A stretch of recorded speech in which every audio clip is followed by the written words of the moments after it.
Thank you to those of you who've joined. And right now, we're having some technical difficulties with Rasaji being able to join us. Um, and so we're just going to be spontaneous with how that rolls out. I want to welcome you to Living Well Today. I'm Angela Moonen, and we have with us today special guest Joseph Land. Again, welcome, Joe. Thank you, Angela. It's great to be here. I'm excited that you have your own show, and I'm proud to be on this with you today. Thank you. Thank you for being here. I'd like to share, some of you may already know a fair bit about Joseph, but I would like to talk a little bit about who he is as an elite entrepreneur. I'm not going to steal his thunder. I'm going to let you share your backstory, Joe, but um, an elite entrepreneur who has devoted his life to God and to his family and friends and mentees, and has had unprecedented success in two very specific industries that he'll share a little with you about. I've got some slides to share with you to show you some of the work that Joe has done, and we'll get into those in a bit. Um, but I want to have him talk with you about his first dream and how he traded that dream for what he's doing today and how that all began. And then we're going to talk about, Joe, what it is that inspires you, how you lead your life by example, and what fuels your passion and inspiration, and how you and Jen together create beauty in your life for your friends and family and community. So, with that, Joseph, tell us a little bit about your backstory, if you would. Well, thank you. It's such an honor to be on your show, and I'm so proud of you for having your own show. And I know Rasaji is having trouble getting in. What a wonderful friend he's been to me for many years, and I appreciate your relationship with him. And what a great group of folks we have on today. So maybe my story will give you some inspiration to keep going because there are a lot of ups and downs in life. And I heard someone say that there's a lot of give and take. There's a lot of give and take in business, and most people aren't willing to give what it takes. And Right. you can add that to relationships as well. But I grew up in a poor family. My dad worked in a mill and had a fifth grade education, and my mom was a homemaker, and I had two older sisters, and we didn't have much. And so as I became older, I developed a great talent to play sports, and so my dream was to play professional baseball and be able to help my parents in that way. And so along the way, when you're an entrepreneur and you're building your dream and are going for your dream, there'll be people along the way I call dream robbers. And I made note of that in my book, Lessons from a Dream Maker. But, there are people that will rob your dream, and they don't mean to do it, but they just only think they know how to say. And so people would say to me, nobody from our town ever made the big leagues, and you're not going to do it either. And wow, very comforting. And my father would look at me and say, don't pay them any attention. They never done anything. And he said, you got to keep going. And so one day, the Los Angeles Dodgers drafted me as a young man, and they thought I could. And so I thought I could. And so that didn't matter what other people thought. And all those people who were telling me I couldn't, all of a sudden they were saying, gosh, we knew you were going to do it. You Oh, know, we knew you were going to do it all along. We isn't knew that you could do amazing? it, Joe. Yeah. And to show you sometimes your plan doesn't go as you plan to go. So here I am on top of the world as an elite athlete in baseball, and I am a catcher, and I know that's the quickest way to the show, the big time. And I was highly touted, and I just knew it was a sure bet. And then I tore my rotator cuff in my first summer, actually, into my first summer, and it was over. It was over, a piece of meat back then. Sometimes they can fix the rotator today, but I was devastated, and I had to get another dream. I didn't know what I was going to do, and so I didn't have any money, and so I went to work at a bank on a management training program, and went to law school at the same time. And I hated the bank, and I hated law school. I wanted to own the bank. The bank wasn't for sale, but I didn't have the money to buy it anyway. So that didn't work. And so law school, I just figured, man, if I got to do this, I don't know if I can make it. And so after a year of law school, I said, I'm going to get in the business world. And I started in a transportation company, borrowed $50,000, and God blessed everything I touched. And over 25 years, we had the eighth largest refrigerated transportation company in North America. And with that vehicle, God allowed me to bless my parents and give them everything they desired to have and dreams. And I remember, I'll tell you a funny story. My mother, she was like the salt of the earth, and I remember calling the local dealer in my hometown. My mother never had a new car. And I said, every time my mother has a birthday on June the 9th, I want you to deliver a new Cadillac to her driveway. And just tell me what it is. I'll wire you the money.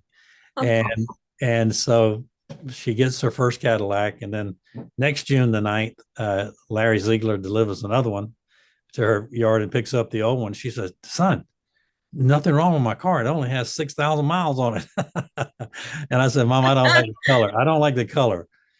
And so when you have success in your life, you're able to do some nice things for folks.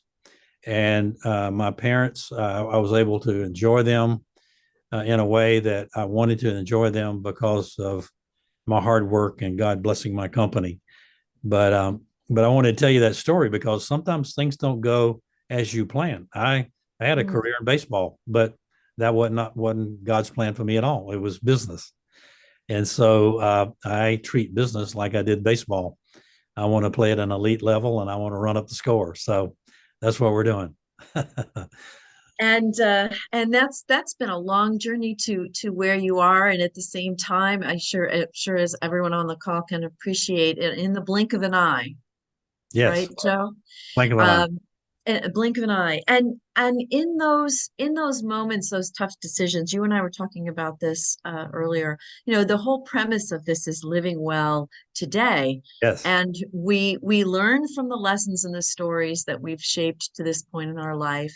But really, our control of how we react and how we see the world and the quality of how we feel our life is in the day-to-day moments. What we can control right here and right now, right? And in Sure. our reactions to the world around us. Could you talk a little bit about building that resilience and words of insight of how do you call that resilience? It's a muscle, right? Like everything else. But how do you what is your practice? What are the habits and the principles you guide yourself by that ensure that you're always working that resilience muscle and that it's getting stronger? Yeah, I love this whole name of the show, Living Well Today, because many people are so challenged today. They need to learn how to live well today, right? And where they are and where God's placed them. And so, I heard someone say one time, tough times never last, but tough people do. And the way you build resiliency in a business is you have to go through the hard knocks a little bit, or in your personal life. And I'll tell you, I always look at someone who we're thinking about investing in their business, and I always want to make sure that they've been through a tough time because I don't want to learn on their learning curve. I don't want to learn with them. I've already had a few of those myself. And the tough times that I've had to endure in my business and my personal life have actually made me the person I am. And so I think I think when you realize that it's not all about you, you know, and that there's someone with you helping you along the way. Goodness gracious, I call on my faith every morning. It's renewed every morning, and I spend that time setting that right before I start my day, and so it's just so critical, so critical. So one of the other aspects that we've talked about is, and you see this through your mentoring, part of that, creating that environment for yourself for living well today is to do with the people that you surround yourself with. Why do you think that I mean, I understand the principle of behind attraction and abundance and frequency and just staying in that right track. But what's the quality of life difference when you're surrounded by people that are like-minded, spirit-minded, etc.? And how do you seek out people, or how do they find you to raise your game? Like, what is Yeah. it that who inspires you to keep evolving? That is a wonderful question and a wonderful statement at the same time. I try to attract myself with people who have my same values, and people who are really wanting to make something special happen in their lives. And and so what I do is, when I talk to someone about the prospects of being associated with me, I want to know what really drives them, what makes them get up early in the morning. And I always say this to people, that your greatest example of leadership is is your personal discipline. It is. And so when people see me doing exactly what I say I do, it creates that fire in them to be successful as well. And so I think working on as far as I'm concerned, for Jennifer, it's a little different, but working on the total man for me, the spiritual leader, the good husband, the good father, the good businessman who provides for his family. All of those things are what I'm about and where I'm evolving all the time. My wife is the same thing as a woman, and when you put those two together, I think we have an attractor factor that brings the right people into our company, that helps us take it to where we want to take it. I like the attractor factor. I'm going to share the screen right now, actually, Joe, so that we can show some pictures of the beauty that is in your life. And I opened this up with this slide today, and I want to share this just real quick for everyone who may not have seen this. The idea of beauty in your life is when there's beauty in the character, there's harmony in the home. And when there's harmony in the home, there is order in the nation. When there is order in the nation, there is peace in the world. And Abdul Kalam, for those of you who may not know who he was an influencer and spiritual leader and of India, and really put India on the map in terms of making them the strength and powerhouse that they are. Very highly regarded leader. And it's interesting, we often look to our government and we look to outside of ourselves and to others to give us the answers and to fix things. Whereas, the essence of this and everything that so many of you that are on this today with us, and Joe, and I know you and your family understand, is that it does begin at home. And within the home, it begins within the individual. And so these are some of the outcroppings, the creations that Joe has put forth in his life to share his lessons, his book, his Insiders Club for entrepreneurs, at least entrepreneurs. And I just wanted to share some of the moments in your life, Joe, when there's you and me and Jennifer in Charleston, in your hometown. Um, and your little guy Maximus. But this is talk to us, Joe, about when you say surrounding yourself with people that resonate with you and that help you be the better man. Talk a little bit about how you and Jennifer met, if you would, and share what this experience has been like, this adventure, this journey of blending of families and all this beauty that you see here, but it doesn't come without its challenges, right? Can you talk a little bit about that adventure? Yes, I am so blessed to have the beautiful wife and family that I have. My wife is just wonderful, and I think if each one of you get to know her, she's such a quiet, beautiful soul, but she's very smart and very tough and very resilient is the word. I think together we have eight children, And Whoa.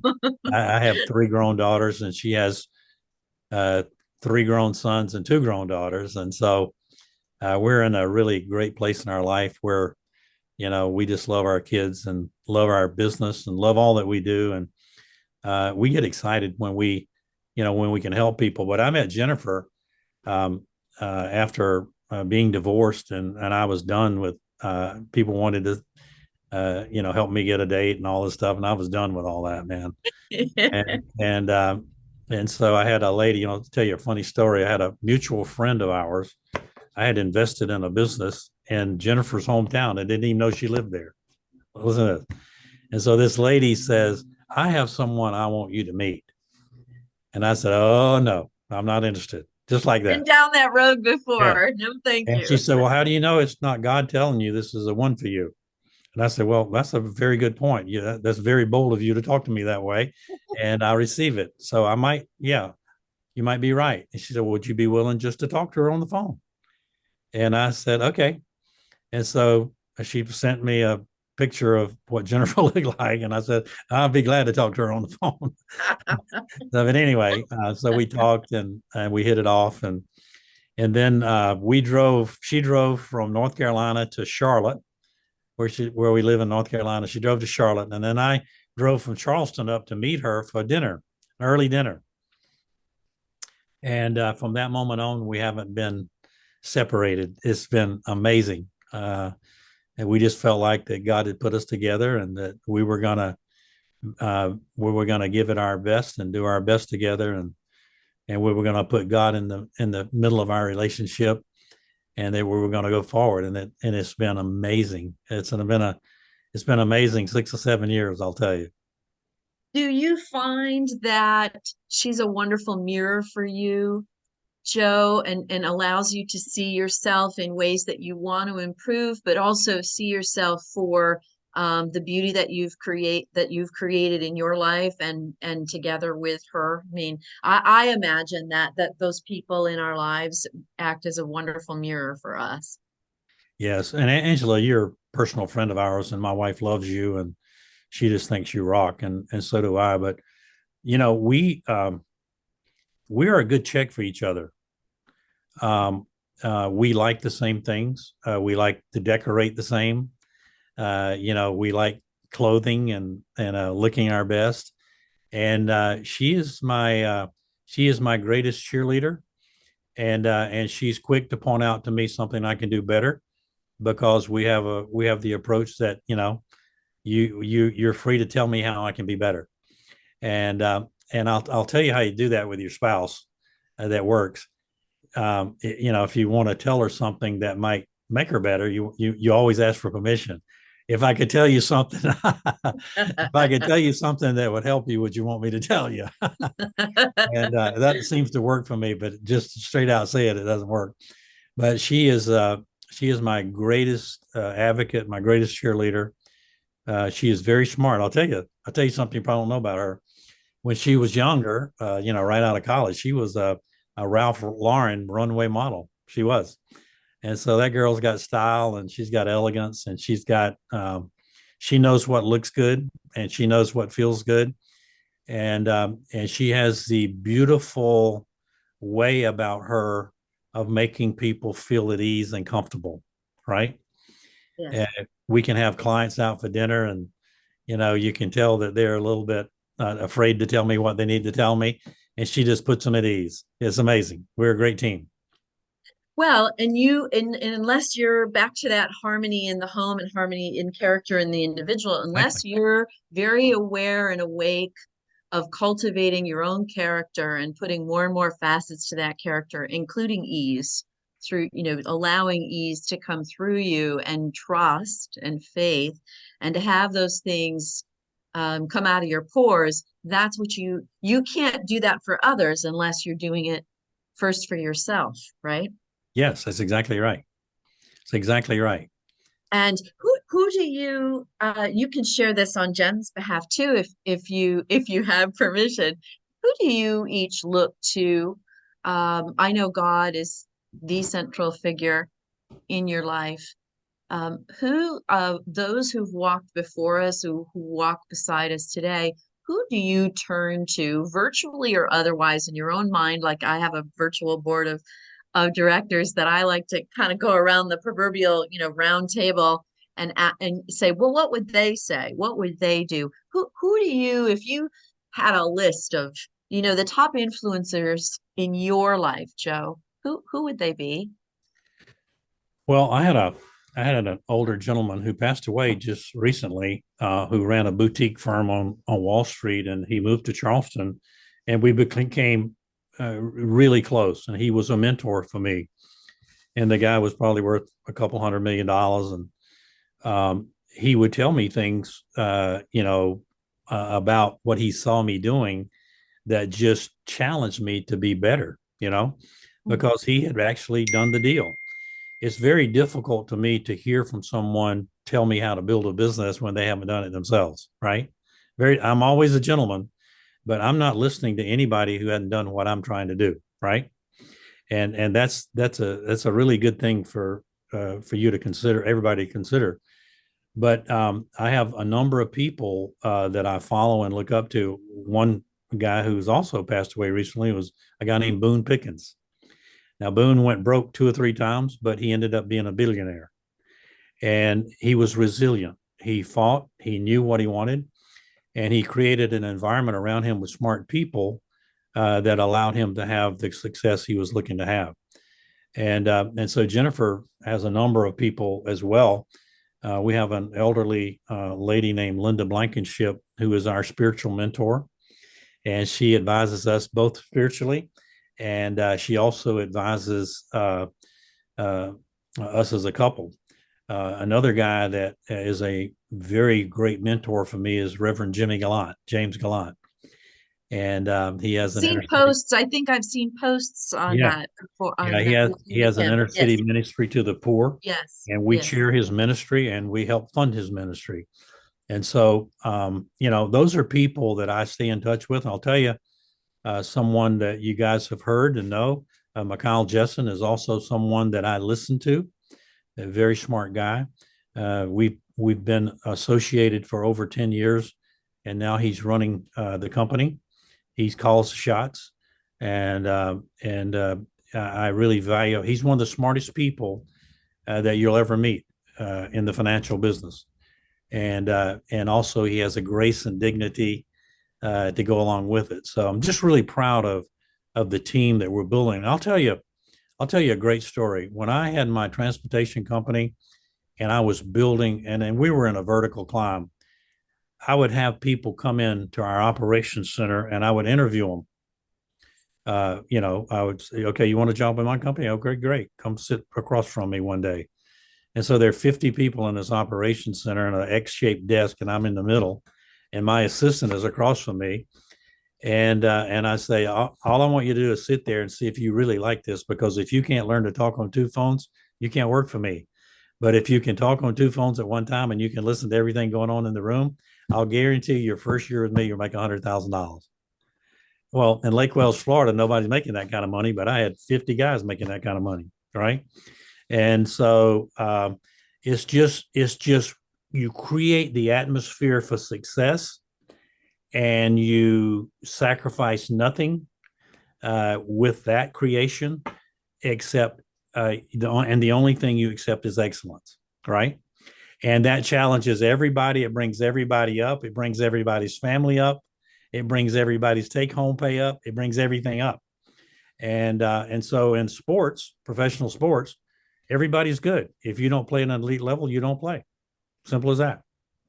And we take that approach to business.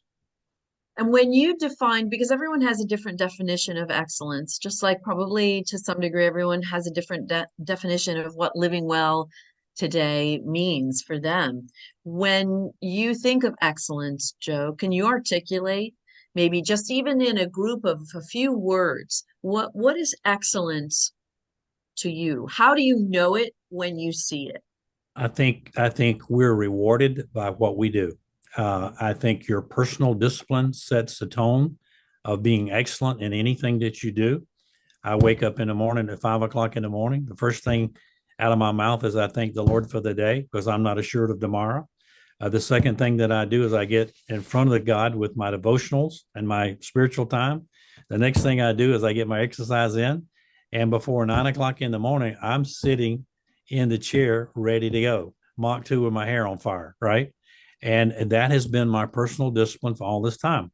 Well, younger guys who come in and see me act that way and be that way, all of a sudden it starts rubbing off on them, They and have a model, and right? they They've have a got a model. model, and they have something to follow. And I mean, it's not about working hard; it's about working smart, knowing what to do, and that works for me. Right, right. And when you are in your downtime, so you're Mach 10, your hair's on fire, and you are in focused work mode. How do you balance that? Because we're talking about balance. How do you balance that with the quietness at the end of the day after you've ramped up and you've run 110 miles an hour? How do you dial that back? What are the thoughts and the stories that you tell yourself? And what's the quality of your evenings? Talk a little bit about that reflection and what goes through your mind after you've taken stock of the work that and service that you've done for the day. Yeah, that's a great question, and I have had to learn that after the day is over, that I need to let the day go, the business day go, right? And sometimes we do business in Dubai and China and the time difference. And sometimes at night I'll have to take a call at 10 o'clock, but I always get permission from my wife before I do so. But anyway, that's You and I have had some later yeah, conversations but sometimes usually too. that's the straw that stirs the drink for us. And some of those calls I have to take. But when my day's over, it's over. I usually don't even pick up my phone at night or return a text message or be looking at my phone. I want to be looking at my wife or my children at home or our dog. I want to take a walk. I want to have dinner together. I want to romance my wife and date her like I did the first time I saw her. And I'll tell you, I'll give you guys who are listening a secret. Most guys forget to date their wives, and I'm constantly dating mine. Last weekend we went away for a weekend, because we needed a weekend together. We need to be alone together. And in the morning I wake up very early, and so I don't see her, until later on. And so I always leave a sticky note by the coffee maker and tell her how special she is in my life, right? And so I'm always dating, and it's amazing when I'm having to travel or do something, I can look in my suitcase and there's a note from her saying, "Do you miss us yet?" So it's really cool, and I have learned to gear down and enjoy life, take a long walk at night, get in the sauna, whatever, as a couple. It's just a cool life that we've created that the Lord has allowed us to do. Well, that having that harmony in the different aspects that you talk about, they'll folks as you start to get acclimated with the living well today and some of the stories in the format, which is a little different than Circle of Chi. Many of you are here as a result of being a part of that family, and so you see this the icon of the Nautilus shell. Bamboo, as everyone knows, because we've talked so extensively about it, it's pernicious throughout my backyard. It is also bamboo is a metaphor for prosperity. And also, if you know anything about the plant, it roots for 5, 6, 7 years in some case, and then shoots up overnight. And it shoots up, some bamboo shoots up 1,000 feet in the air. And see, the only way that it can sustain itself and not break immediately is because it's so deeply rooted. Oh, And so I love that story of bamboo and nature as best medicine. Joe, you and Jen spent a lot of time on the water, outdoors, and I know that kind of beauty. You live in a beautiful city, Joseph. It's changed a lot, like so many yeah. other places in the world, but it's one of the finest, most beautiful cities on the planet. And so I know you appreciate beauty in that way. And the nautilus shell is essentially representative. Mathematically, it's the perfect dimensions for the golden ratio, which the golden ratio is about beauty and harmony and balance. And if you see a beautiful piece of architecture, a beautiful work of art, Michelangelo, Da Vinci, all the great artists through time, understand Monet, understand the golden ratio, the golden mean. And it's applied to many different things, the way the planets are arranged, the way there are petals on a flower, the nautilus shell, and the exact proportions of the shell give it that beauty and balance and harmony.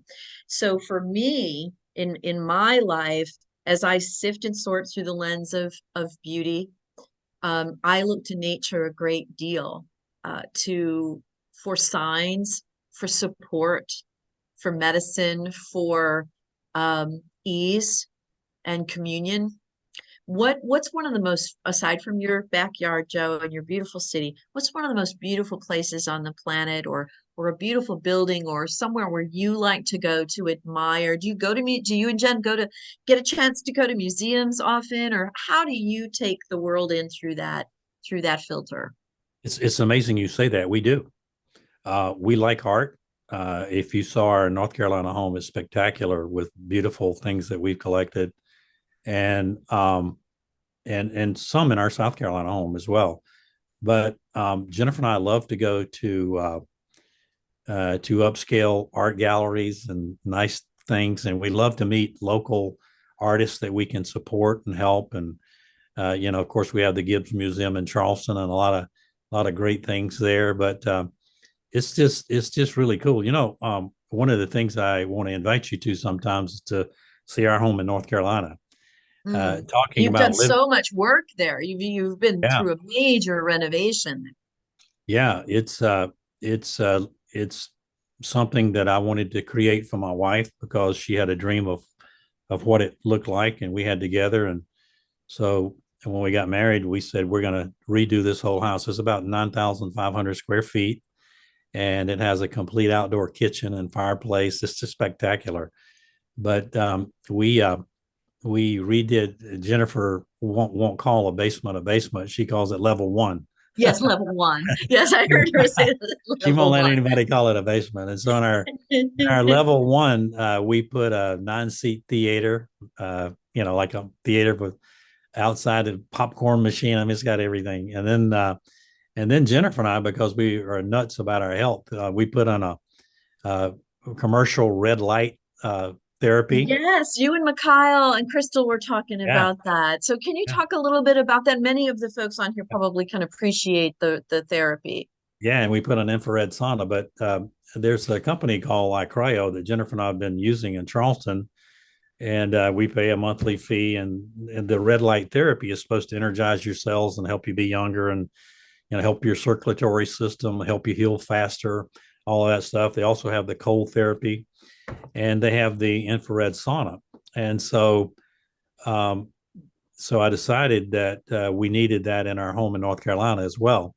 And so we put in an infrared sauna, and we ordered the red light machine. But you can go on and order this red light therapy mat for like $900 from Meta Red Light Therapy. And you can actually tell a difference. I mean, I can tell a difference. I lie on my back, and then I lie on my front on the mat.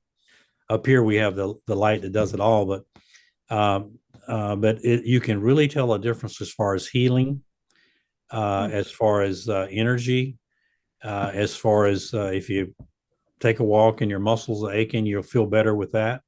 It's amazing. It energizes the cells in a way that Jennifer can explain it better than me. She's the stuff, and I'm the fluff in our family. but Well, I'm sure you got a little of both, right? We talked about yeah, that balance. You each have to yeah, have a but little bit of that both.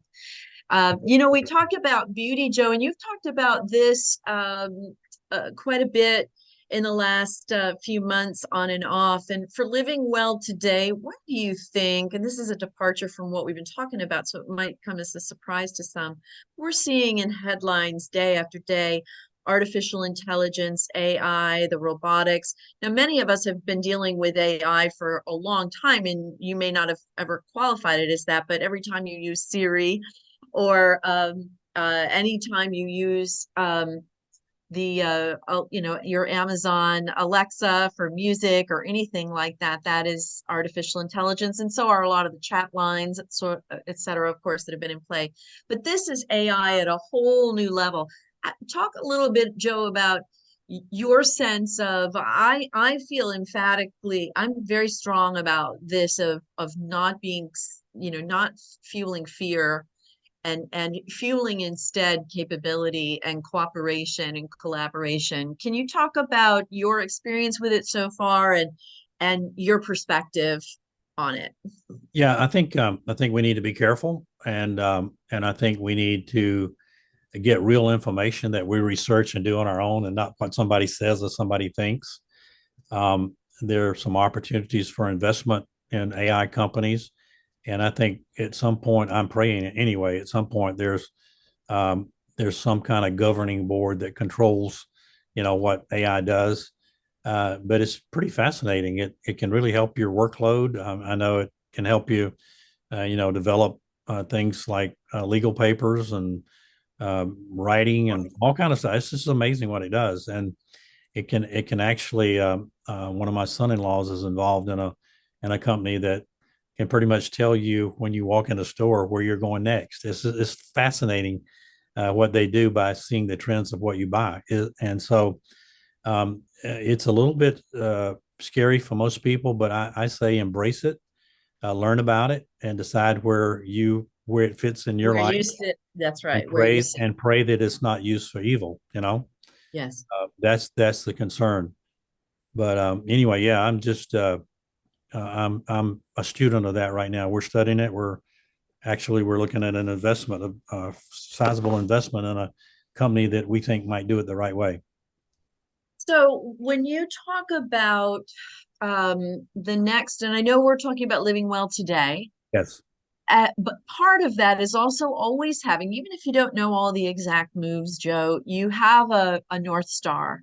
Yes. You have an idea in mind out on the horizon as you look to the horizon of what you'd like to become, that continuing evolving, where you would like your life to be, and the story that you are shaping around that. Talk a little bit about your destination and what you see unfolding ideally for your life and your family's life, and you and Mikhail, the work you're doing at JL Capital over the next 12, 24, 36 months. Yes. I wish he was on the phone with us right now. It would be a great conversation. But our goal is to have $1 billion under management in the next 5 years. Our North Star, our leading star, is we're both followers of Jesus Christ, and we make no bones about it. And we're very devout in our faith.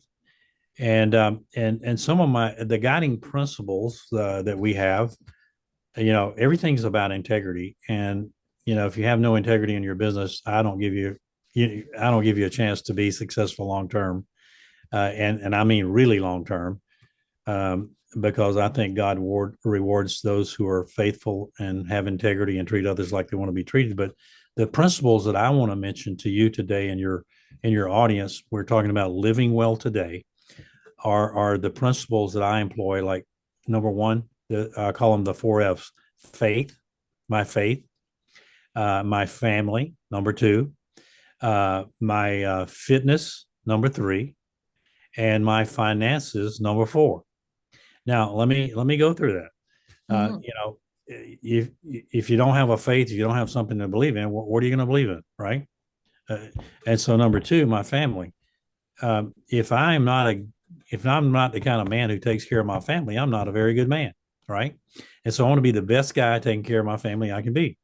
Number three, fitness.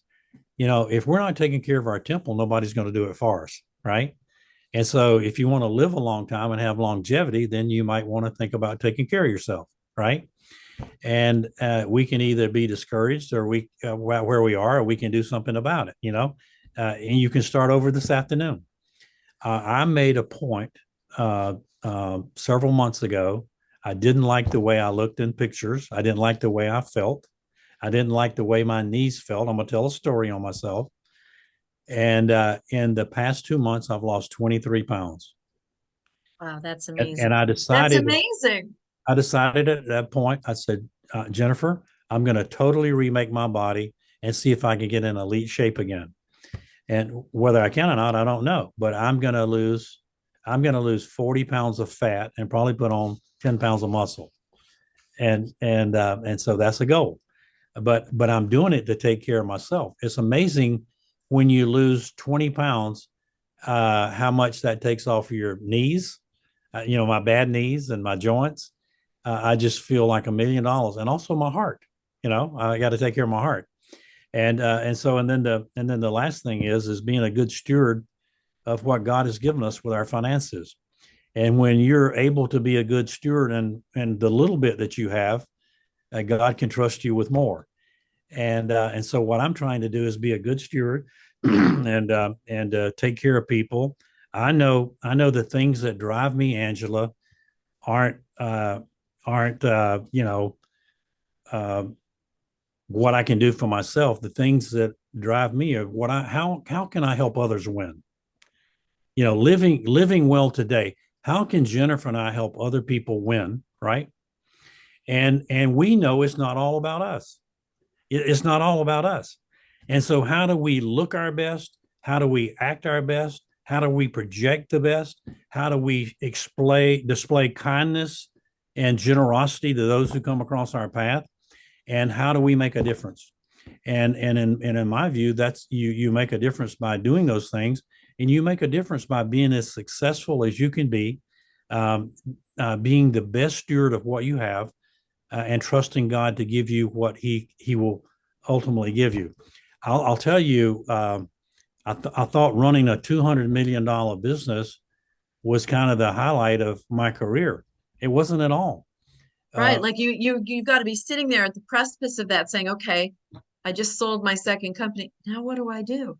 yeah, How can I beat that? I'm not going to beat that, and you're yeah, a competitor. You're a yeah, competitor. That's yeah, in your DNA, right? You wouldn't have reached those ranks of professional baseball without it, or certainly the entrepreneurial levels that you've reached without it. So when you're staring at that, you say, how do I transmute this life of mine that I have left? Because I've got a lot of years left on this yeah, planet, yeah, right? yeah. And one thing I want people to hear, living well today, is I said to God in my quiet time, and I talk to God. I have a conversation, and I said, I don't want to do anything that disappoints you, number one. But number two, if you see anything in my future that would not allow me to be a good steward of the blessing you're giving me, don't give it to me. I don't want it. But if you see a heart in me that desires to please you and wants to bless other people, then pour it on. I'm able to handle it. You have trained me for this time such as this, and I don't know why I'm saying this, but I just want to get in a position where I can help people. And I think in our day and time ahead, living well today, be an example of living well today, be an example of living well today, running a company and having a big family and doing the things that people aspire to do is a great way to teach others how to do the same. I would agree. Amen to that. So we're going to wrap things up. A few final questions for you, Joe, that are kind of like this fun. I went through and thought of some fun questions that would be spontaneous for you and would get a completely childlike answer, if you will, innocent answer from you because there was no preparation for any of these. But before I do this, I want to thank everybody and thank everyone for your patience on the tech stuff. And I promise that we'll get worked through the enabling chat and making sure all of our panelists, of course, including Rasaji, who, by the way, named the show Living Well today. It was his concept. I had the concept for the show. He had the name, and he said, "What if we did this? Let's integrate the two, and let's create something really different and special." And that's a reflection of who you are, Angela. So I have to thank him and Lynette and all of the Keith, all of the circle of Chi family that's helped along the way with the milestones, and it's iterations. I have a video on that, iterations. You'll see up in the corner the different social media profiles that you can follow Living Well Today on, and I do ask you to subscribe. And the brand new website is up today, and it's in iterations. There will be opportunities to join and become a part of the Living Well Today community. But if you get a chance, go and check it out, again with much forgiveness, because it is becoming and blooming like all other things here. But I want to also prepare everyone for next week. Our guest is going to be, we've got two guests, a husband and wife. And I don't know, Joe, if you've ever had the opportunity to meet Judith or Tom Simmons of who own Peacock Publishing, but Yes, they, yes, they're yeah, wonderful people. Yes. beautiful, beautiful people. And I wish I had it right near me. I would quote it. Judith sent me the most beautiful CDs, one of a recitation of the Constitution of the United States of America, which McKenna, my daughter, her first official day on Capitol Hill was yesterday. And Rasaji was having me coach her through some stuff last night because, he said there's there's zero energy, or that of the good kind anyway, in Washington right now. So she needs to really kind of put her spiritual armor on, in that city. So Judith sent me the Constitution, and she also sent me this beautiful booklet and recitation, Talking with the Trees. And from a tree's point of view, think about that, Joe. We talk about nature. Imagine being a 200-year-old live oak, and what they've seen in the world, what they, at the passage of time over the last 200 years, what a great old oak Wow. has been witnessed to. It's really, really cool concept. So I do hope you all join me next week and give me a step up at the plate again, Joe, for for getting all our tech in line. So here we go, as promised. Okay, you ready, Joe, for some Yes. quick fire questions? All right.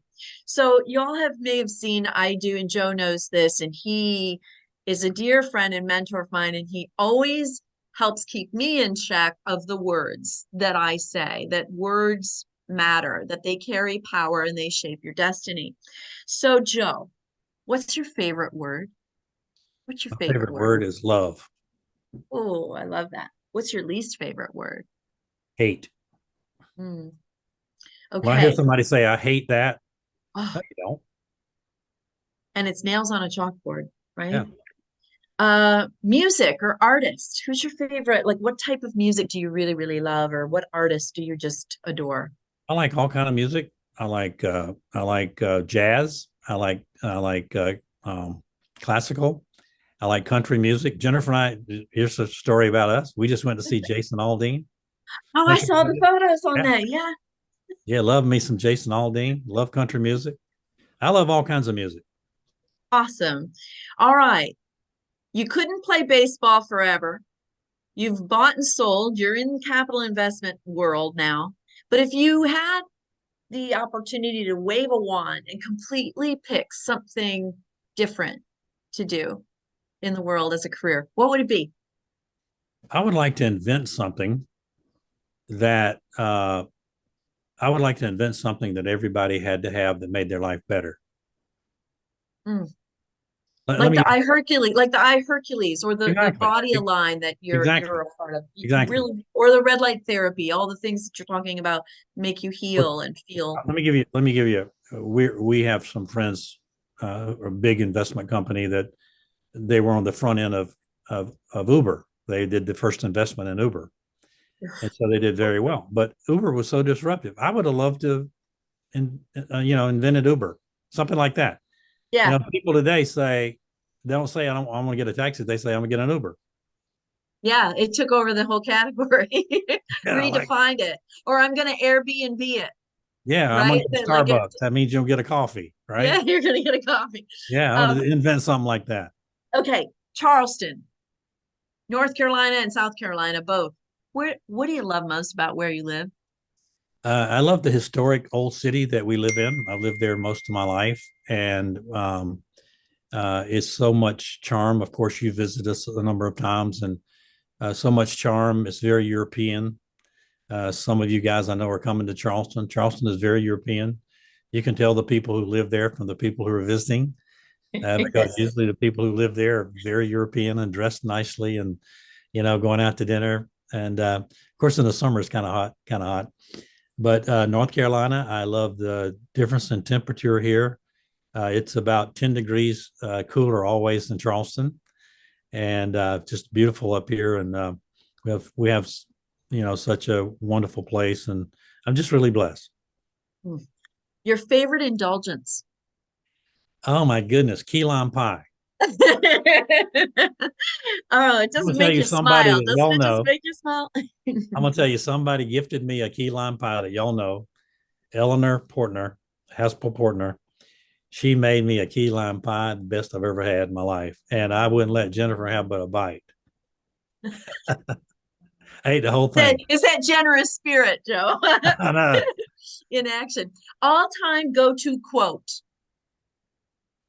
When the going gets tough, the tough get going. There you go. Your fondest memory as a little boy. Uh, Playing pitch with my father in the backyard. Oh, okay, two more. Ready? What's the one thing in your life you're most proud of to this point, Joe? Um, my faith that God loved me so much that He would humble me to the point that thinking there was a God and it wasn't me. Amen. And finally, fill in the blank, Joe. Joseph Land is. A man of God who loves people. All right. Well, thank you so much. Thank you. Thank you. I'm blessed to have you in my life and have you on the first show. And thank you. I'm blessed to have everyone that is here be present. And I hope that you'll give me another step at the plate next week and come on back. We'll have all the glitches worked out and come in and hear about Judith and Tom's beautiful journey together, and Peacock Publishing, which is just a magnificent creation that they're sharing with the world. And for living well today, Joe, I wish you all the very best. Thank you. I Always, want to say always. one more thing. I want to say one more thing about you and your show. This is so incredible. And, I've known you for a while, and you have a lot of great things going on in business yourself. And I'm very proud of you. And this is a beautiful format, Living Well Today, because there's so many people in our society who need to hear the encouragement today about how to live their life better and live well today. And I want you to know how proud I am of you and how great of an impact you're making on people. Recently, I'm gonna embarrass you a little bit. Oh, Recently, you were in Charleston, and when you left, Mikhail and his wife, my partner, and Jennifer and I, when you left our presence and went to another meeting that you had after we had brunch together, Mikhail said, "Oh my goodness, that she is sharp as a tack." My wife said, "Not only she's sharp, she is a go-getter, and here she's out there doing it." And she said, "We're going to support her no matter what." I I said, know, and "You know I'll what? tell you, it means the world. It really does. You are amazing, and I am so honored to be on your show with you." Thank you. Thank you. You're a blessing. Each and every one of you, thank you for your love, your words of support, your patience, and I'm wishing you all the best for living well today. God bless you all, one and all. Bye-bye, Joe. Thank you. Goodbye.